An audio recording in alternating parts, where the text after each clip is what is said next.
Welcome back, guys, to another episode of the Last Game Hunter, and we are going to do a review of the 500DX. Now, you guys already know that I've done a build and review of the 500. This is a revamped version of that, so let's take a look at the changes and what's going on, and why is this possibly the best case I've ever seen. This video is brought to you by me, the Last Game Hunter. Yes, you too can look as cool as me wearing the Last Game Hunter face mask. I'll have a link below for face masks if you wish to purchase them and look as cool as the Last Game Hunter, because nobody is cool. Okay, guys, so enough of the nonsense. Let's just get down to it, and I'm going to do a side-by-side comparison of the two cases, what's been changed, and why I think that you guys should just run out or click the link down below and purchase this case.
As you may know, guys, as far as the chassis design and overall build, they're identical.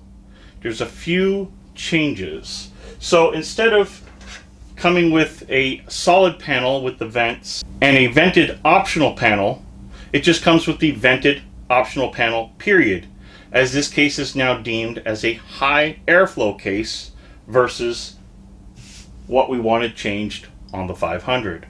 That's just one difference. So the overall interior chassis, back chassis, mounting, and hardware mounting has not changed. Why would you jump from a 500 to a 500DX? Well, that's a great question. Well, for me, it was, when I was finished the review, I wished that this was more vented. It was the only flaw of this case, thinking, it would be much better if this case had much more airflow. So if it could take in more air, you have yourself a full winner. Now, Bequiet decided to answer that by putting a full mesh front grille in here. He also added that extra ARGB effect, giving it a more modern case feel. So one beauty of that is, not only now do you get ARGB, which is beautiful, but you get that full intake from the front that was missing on the previous model. So there's no more side venting, it's just full venting. Now, another big difference they did, on the front panel here, instead of it just being a headphone jack, mic jack, power button, USB 3.0s, they have now done a USB-C, a USB 3.0, you still have your mic and your headphone jack, but now you have a button here for your ARGB.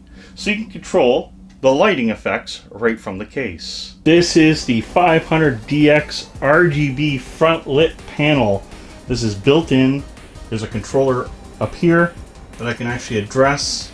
So I think made it dimmer, or it's, oh, there we go. So it's dimming out and going back in. Or you can do that, I call it the Cylon. I'm sorry, but that is just sick. I just fell in love with this case right off the front just because of that. And of course, you can do it in multicolors as well.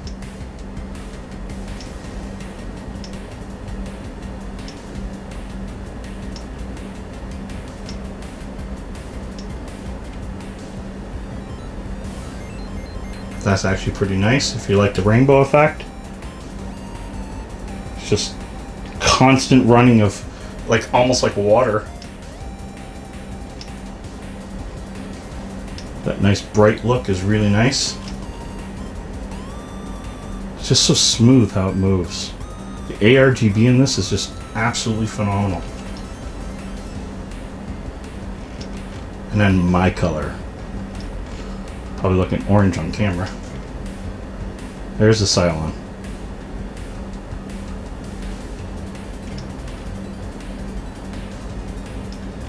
Woo! Bright green.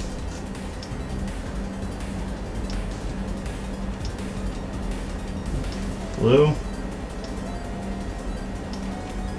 I'm skipping that mode where it fades in and out. It's just seeming too slow for me to just throw it in the video. And of course we're back to Bequiet orange. And I really like the flow that can happen when you just do that. It just looks absolutely impressive. So guys, in the end, what you get is an actual winner here. You have the best of the 500 packed in with the punch of the airflow of the 500DX. Now, one other thing that they did do with this case was you had your fan here in the front for the intake, as you did on this one. You had a fan in the back for your exhaust, but they also added a fan to the top to exhaust on that vented panel. Hence the reason why they gave you the vented panel over the optional panel, which makes all the sense in the world. So now you have 3 fans working in here to move air, factory, which is a bonus all on its own, and you have 2 fans in the original 500. Now don't get me wrong, I was very happy with the 500, I was happy with the results, I was happy with its thermals, but it could have been much better, especially with today's case designs.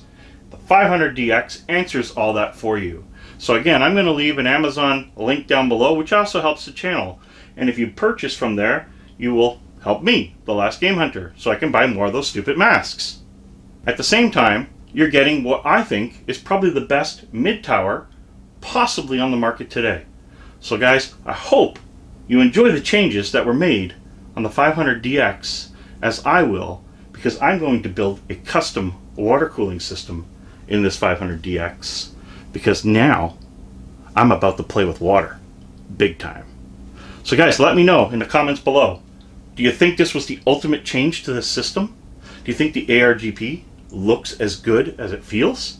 This case to me is just the all-out absolute winner without taking a massive space in your game room. So overall, I'm giving it a thumbs up big time. I cannot wait to take the time to build my custom AIO or custom water cooling loop in this system and see what it can do. So guys, till next time, thank you for watching. I hope you enjoyed this. If you did, please thumbs up. If you didn't, just don't do anything. Simple, simple. You can thumbs down if you want to. At least I know you care enough to go. Anyway guys, I just wanted to show you the differences between the two. You have front venting, 3 fans, high flow air capability on this case. And I'm going to try it also without the filter, because I want to see how much airflow can come in and how much airflow is limited on the filter. And this wasn't a review, it was just to show you the differences between the 500 and the 500DX. And I think they took the best of what I liked about the 500 and created the home run. Guys, till next time, it is game over.